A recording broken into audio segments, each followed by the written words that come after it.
Well, good afternoon, everyone. I am Gary Houchins, and I'm a professor in the School of Leadership and Professional Studies, a professor of education administration, and I'm also the director of the doctoral program in educational leadership here at Western Kentucky University. And so I'm delighted to spend a few minutes talking to you about the educational leadership doctoral program, its design and structure, and information that you might need for applying for our next cohort, which at this point will be starting in the fall of 2025. This presentation is entitled Improvement Science for Education Leaders, because improvement science is now we call it the signature pedagogy of our EDD program here at WKU. Improvement science is an approach to scholarship and to leadership that is based on some of the principles of organizational improvement that emerged really largely out of the field of business in the mid 20th century and has been applied with good effect in both K-12 and higher education settings for the last number of years. The improvement science focus really emerges from WKU's membership in the Carnegie Project on the Educational Doctorate, or CPED. We became members of CPED in 2019. CPED is a consortium of universities from around the United States that offer EDD programs. And it was started in part to try to help students, scholars, people who participate in university life, and also the general public to better understand the differences between an EDD and a PhD. And the PhD, as you may know, traditionally is a researcher's degree. Doctor of Philosophy in various fields is designed to train you in the techniques of research and scholarship so that you can be a tenured track faculty member at the university level and engage in original research. The EDD is intended to be a practitioner's degree. It doesn't mean that you can't go on and work in a university setting later on, but the core meaning and purpose of an EDD is to identify practicing and aspiring leaders in K-12 and higher education settings, and to equip them with a set of scholarly skills that will help them continue to work in the field of education, but with much more efficacy as a leader, a greater set of knowledge and skills to be able to help those educational organizations achieve their ultimate goals. And so from our involvement in CPED, we went through a thorough revision of the program with this focus on improvement science. And it has involved the adoption of an innovative new approach to the dissertation, which of course is the capstone for a doctoral program. We call it a dissertation in practice. And using that dissertation in practice, our students identify a real world problem of practice that affects their workplace. And they deploy a series of research-based interventions in real time to impact that problem of practice and gather data on that impact and report the results, which informs continuous ongoing program improvement. And so the result of this program is that you have a research product that has immediately added value, not only to you, obviously, as a scholar practitioner, but to the organizations that you serve. And we think equips you quite well to go ahead and continue to grow as a leader in the field, applying those skills to the everyday kinds of problems that you'll continue to face as an education practitioner. That's sort of a broad overview of what improvement science is about. And so I'll take a few minutes just to show you what that looks like in practice in this program. And so with all of that in mind, just a moment to note the vision and mission of the EDD program at WKU, because I think that will give you a stronger sense about whether this program and its goals match your long-term professional aspirations. It's always important for us to help students when they're discerning whether to apply for the program, if this is the right fit or not. And so one place to begin that conversation is the vision and mission. So we've established as our vision to improve and accelerate education outcomes in Kentucky and beyond.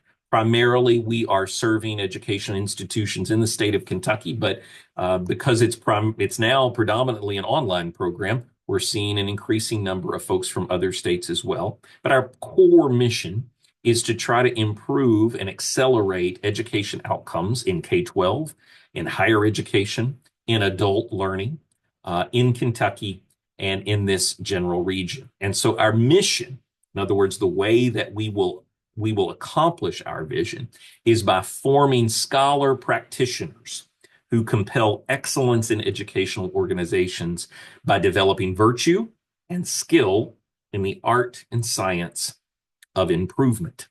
So our goal is to form you as a scholar practitioner, someone who continues to work in the field of education, but now brings that set of scholarly skills and a sense of real leadership for organizational improvement. And our understanding of what leaders do is that they compel, inspire, guide, and encourage a sense of excellence in others. To me, that's the classical, cleanest, and most inspiring definition of what a leader does. Is they help bring us to higher levels of excellence individually and collectively. And so that's our goal for you if you're a part of this program, is that you finish it as a scholar practitioner and that you have grown as a leader with that set of virtues and skills that will help you compel excellence in the organizations that you serve. So the structure of the program is what you see on this screen. There are four main components to the program itself. And it totals a combined 60 credit hours of coursework beyond the master's degree. So let's take a look at what that represents. First of all, we have a leadership core of 12 credit hours. And I should mention these are mostly new course numbers. We have just been through the process with the university of updating the program. We've been doing improvement science for the last couple of years, but we've been trying to do it on the backs of existing courses. And it became clear to us at some point that we needed to make such substantial changes to the curriculum that we significantly altered some existing courses and we created some new ones altogether. So these course numbers may not match exactly what you've seen in the program in the past if you looked at our course catalog, but these are actually the courses that will be as a part of the program starting in the fall of 2025. So that's what you see here in front of you. So we have four courses that really focus on leadership, understanding the concept of leadership, what leaders do, and how to leverage good leadership theory to carry out organizational improvement. Then you have a 4 credit hour research core, and this is where you're learning the skills of scholarship, of quantitative and qualitative research to be able to carry out improvement science in your workplace. And, while doing applied research means that you may not be doing the highest levels of statistical analysis because the data sets that you're going to be working with are going to be relatively small and very contextualized. Nevertheless, as a scholar practitioner, we want you to understand the full range of research techniques so that when you read a research article, you can understand what is being described and apply it to your own practice. So you'll get an in-depth look at a wide variety of research techniques, and you'll have a heavy focus on descriptive data, interviewing, focus groups, and survey research because those are the primary tools that you'll be using for improvement science. Which brings us to the 21 credit hours that really are sort of focused on the dissertation in practice itself. That starts with EDLD 703 in your very first semester. You'll have that course that's called Introduction to Improvement Science. And that's where you'll get an overview of the entire improvement science process. And then later on, as you're going through the program, you will begin to actually do improvement science. And that's what's represented by the remainder of these courses, 797, 798, and 799, which is dissertation research credit. So that brings us to a total of 21 credit hours, and that leaves 15. And so that's your professional specialization. So this is 15 credit hours of personalized electives. This gives us an opportunity to do some course customization for each student based on your long-term professional goals and aspirations. Sometimes if people come into the program with coursework beyond the master's degree, we can take a look at that coursework for possible application to this professional specialization. And that includes up to 12 credit hours from other institutions that you may have taken beyond the master's degree. And we just review those on a case-by-case basis to determine if those are appropriate fits for your program of study based on your needs and your aspirations, and also where those courses were taken, how long ago they were taken, and so forth. But it is possible for a person, if they have that 15 credit hours of courses from a previous institution or a previous program of study, that they might be able to do the doctoral program in 45 credit hours rather than the 60. And I'm always available to meet with anyone, review your transcripts, and talk about what that would look like for you individually. So let's look at what this breaks down to semester by semester. Now, what you see on this screen is that the program is intended to be completed in about 3.5 years. That's an average. Some students are able to move through that faster. Some students need a little bit more time to carry out their interventions. But the design of the program is that if you start in the fall of 2025, you'll finish in the fall of 2028. So you would be posting a graduation date of December 2028 based on this course plan. And what you see there is a list of all of the courses that you would be taking each semester. And you see that we don't really start the professional specialization courses until past the halfway point. So that would be starting in the summer of 2027. And if you have transfer credits that you're bringing in for the professional electives, that just means that during those terms, you're just taking one class. And that would be the class that's associated with your improvement science dissertation that you would be implementing during that time. Another unique focus of this particular program, feature of this program, is that we embed key pieces of the dissertation into the coursework itself, so that from the very first semester in the program, you are carrying out work that will eventually feed into your final capstone product. And that's different. In a traditional dissertation or traditional doctoral program like my own, when I was going through a PhD program, I took classes for 2 or 3 years, and then I started a dissertation that took me another couple of years. In this case, part of the way that we're able to design it for 3.5 years is that you're writing your dissertation each step of the way.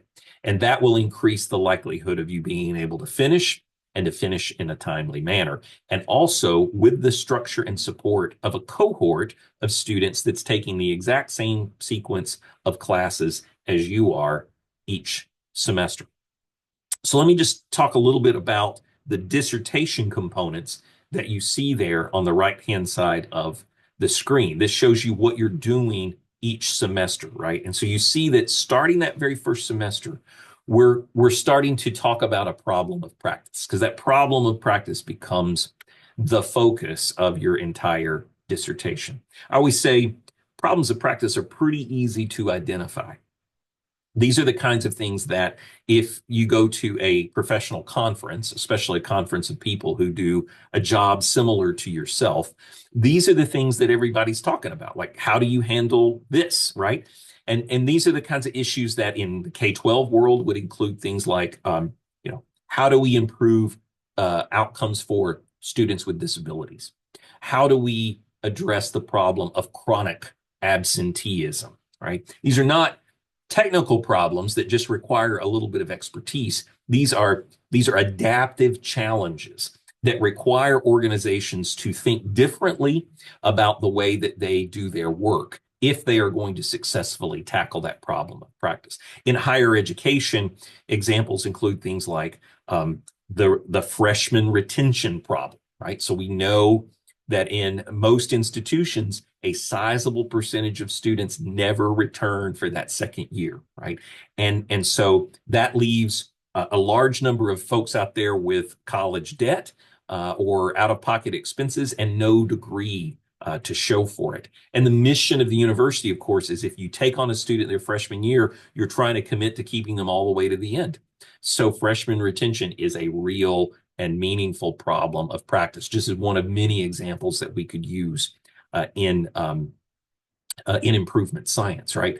And then, so we spend that first semester understanding what a problem of practice is and how it applies in your individual context, right? So we're looking for something that is an overarching problem for the field of education. We're also trying to understand, what does that problem look like for me locally? Because it will vary from one institution to the next, even though the overarching problem may be the same. By that second semester, we're trying to settle in on a single problem of practice that will be the focus of your dissertation. First semester, we're trying out a lot of different ideas because we want to understand the concept first. By the second semester, we're trying to hone in on a single problem that could become the foundation of your dissertation. And we're drafting the first chapter, which is the statement of the problem and its significance. By the third semester, we're writing a literature review. And we're going to be assigned a dissertation chair at that point. That the chair is going to be your mentor, your guide, your advisor, the chair of your dissertation committee, who's going to see you through that entire process. By the fall of 2026 now, we have a full committee, and you're going to conduct a root cause analysis. And this is a carefully researched, literature-driven study of the root causes of the problem of practice in your particular context.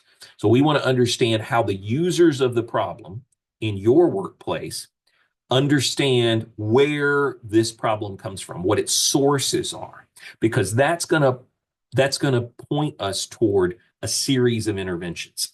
So you can see there by the summer of 2027, we're designing a first intervention, and we're implementing that in the fall of 2027. And an intervention, the trick with the intervention is you've got to come up with something that has a meaningful chance of impacting the problem of practice, but also something that could be implemented in a relatively short period of time. We're talking about a semester, about 12 weeks, leaving over enough time to analyze data to see what kind of impact you actually made on the problem. And then, based on the lessons learned, you do it again. You do another cycle of intervention. For most people, that second intervention, which you see would take place in the spring of 2028, ideally. For most folks, that second intervention is just a revision of the first based on lessons learned. In some cases, though, you learn a lot during that first intervention and realize that a completely new approach is actually appropriate for your workplace. And so the second intervention could look quite different.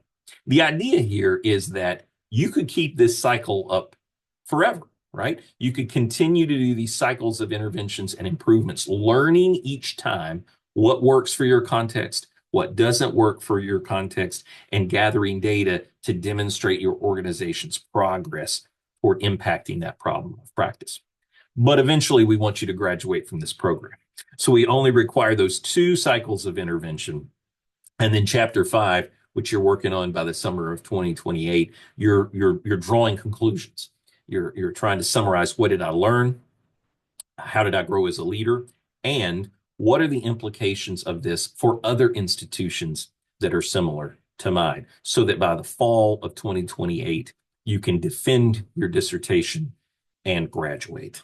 And so again, the goal here is to form you as a scholar practitioner. Obviously, we want you to get this degree and credential, but also you're going to bring incredible value to your education organization by having done this work. And it's going to grow you as a leader, because as you can imagine, to carry out this process, you're going to have to work with your colleagues. You're going to have to recruit participants. You're going to have to gain the blessing of your supervisors to be able to carry out this kind of real world organizational improvement. And it won't be easy, and it will grow you as a leader through that whole process. And that's a key component of the entire EDD, right? It's not just an education degree, it's a leadership degree. And so we're always excited to see how our students have been transformed, not just as individuals, but as organizational leaders by the end of their doctoral journey. So what's really important for you to know is that the application window for the fall 2025 cohort is open now. There's going to be one small addition to the and change to the admissions process for fall of 2025. Traditionally, we've required a GRE or an academic writing sample.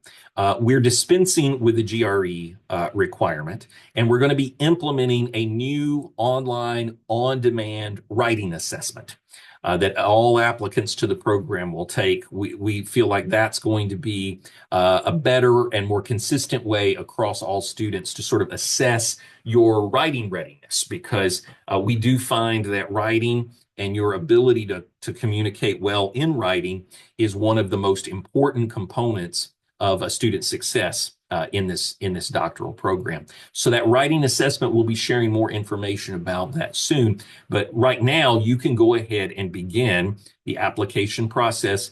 And the the priority admission deadline for this fall is for the fall of 25 is April the 15th. As some of you know, we had so many applicants for the fall 2024 cohort, we wound up having to turn people away. Which we didn't want to do, but is a good problem to have. And so it makes this priority admissions deadline of April 15th super important this year, because should that occur again in the future, you'll want to make sure you secure your spot by being in the queue by April the 15th. And we encourage you to follow us on social media for more updates about the program and this admission cycle. And of course, reach out to me with specific questions. And so with that in mind, I'm going to stop the recording. For anybody who watches it later, please contact me if you have more questions. And for those of you who are with me here today, we can have some general discussion. So let me turn off the recording and we'll go from there.